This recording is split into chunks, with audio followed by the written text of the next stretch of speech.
सुप्रभात। संतों के उपकार, यह हमारी आज की आध्यात्मिक चर्चा का विषय। संतों के उपकार। संतों या गुरुजनों ने आजकल मनुष्यों की अति दुर्लभ व अशांत तथा दुखी जीवन में व्यवस्था देखकर भगवत प्रेरणा से सेवा का भार स्वयं अपने ऊपर अधिक ले लिया।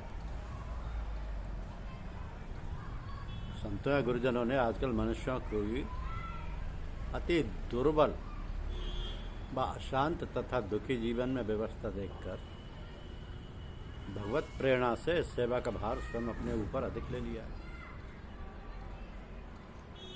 वो सीधी सादी सरल युक्तियों या साधना से आध्यात्म मार्ग की शिक्षा देती।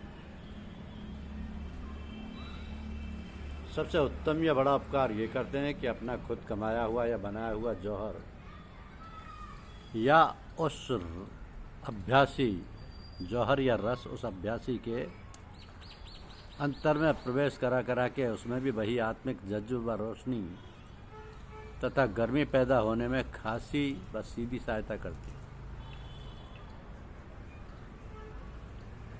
यही नहीं बल्कि अपने को भगवान की ओर से सबका सेवक मानते। धन्य है ऐसे महानुभाव संत महात्मा तथा सदगुरु। परम पूज्य बाबूजी साहब की शिक्षा पद्धति लालाजी महाराज व चच्चाजी महाराज की थी।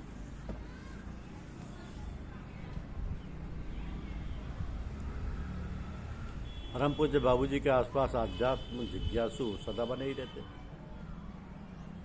सुबह को अपने पास बैठे हुए लोगों को वो पूजा करवाते और शाम को भी यही क्रम रहता।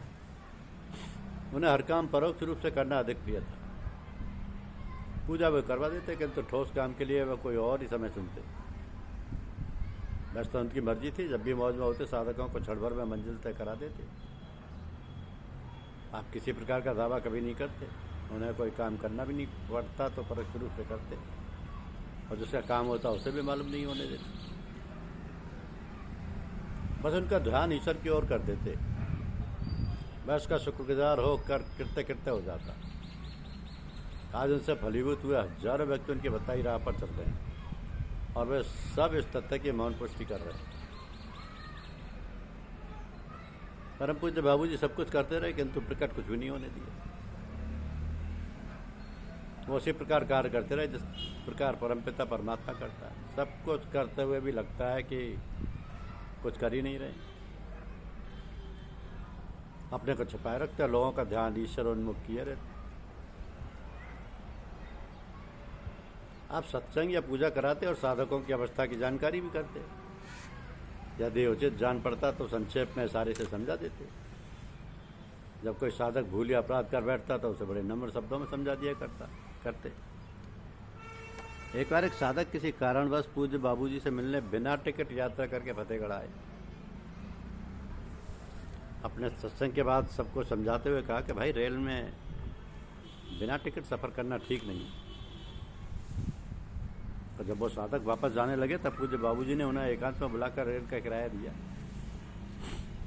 कितना गुप्त और प्यार भरा उपदेश था पूज्य बाबूजी का और साधकों को सुधारने का।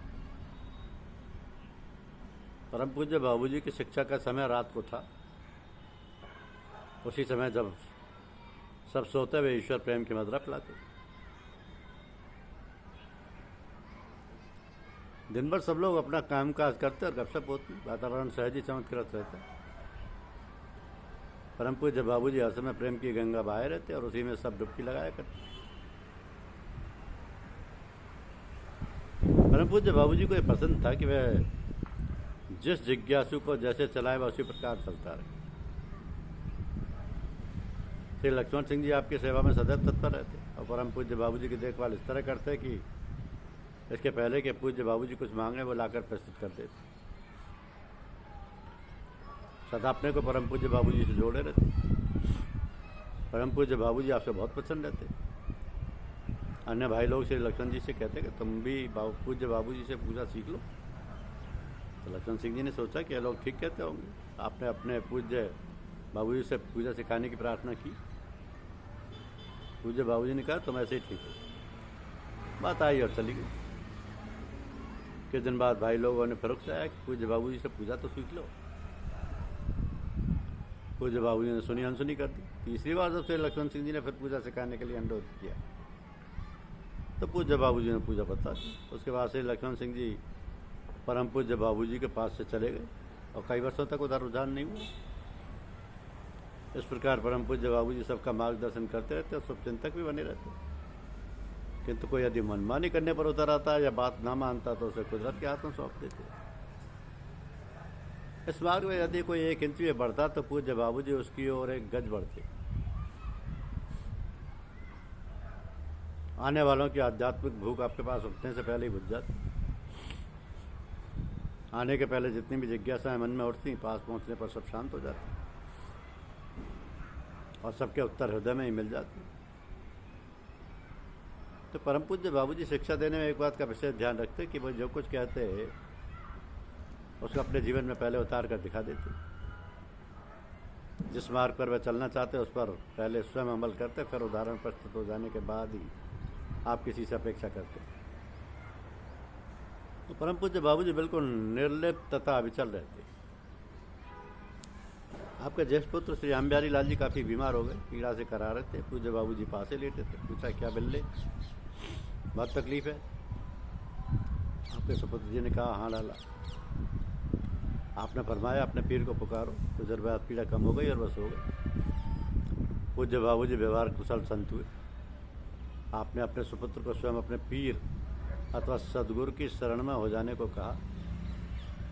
इस प्रकार आध्यात्म का सही मार्ग दर्शाया। आपके ज्येष्ठ पुत्र के स्वर्गवास हो जाने पर जब क्रियाक्रम से लौटकर घर आए तो रोना धोना पड़ा था।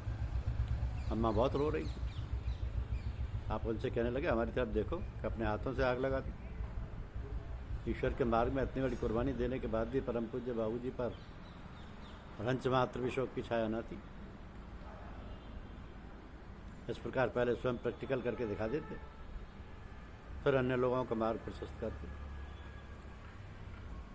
परम पूज्य बाबूजी अध्यात्म के पात्र कुपात्र के चक्कर में नहीं पड़ते थे और सबको अधिकारी एवं पात्र मानते थे। जब इनके पास आता सब अपने रंग में रंग डालते, छींटा तो अवश्य ही मार देते। यही नहीं, वे तो रास्ते चलने वालों को भी नहीं छोड़ते। अधिक समय घर के बाहर पटिया पर बैठे रहते, हर गुजरने वाले को फैजियाब करते रहते। आपकी गर्दन हिलती रहती और आत्मिक प्रकाश की हिलोरें चारों ओर फैलती रहती। किसी ने एक बार प्रश्न किया कि क्या राह चलने वालों को इस आध्यात्मिक प्रकाश से कुछ लाभ होगा? आपने फरमाया, बीज तो पड़ ही जाता है, कभी न कभी अंकुर फूटेगा। इस प्रकार परम पूज्य बाबूजी मानव कल्याण हेतु लगे रहते और अनजाने अनजाने में आध्यात्म की ओर रुझान पैदा कर देते। आध्यात्मिक दौलत को दोनों हाथों से लुटाते रहते।